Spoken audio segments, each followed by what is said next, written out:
You said it, Chewie. Where did you dig up that old fossil? Ben is a great man. Yeah, great at getting us into trouble. I didn't hear you give any ideas. Well, anything's better than just hanging around waiting for him to pick us up. Who do you think... What is it?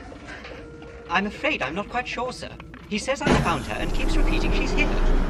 I'm not going anywhere. They're gonna execute her. Look, a few minutes ago you said you didn't want to just wait here to be captured. Now all you want to do is stay? Marching into the detention area is not what I had in mind. But they're gonna kill her!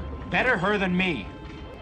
Master Luke, sir, pardon me for asking, but what should R2 and I do if we're discovered here? Lock the door. And hope they don't have blasters.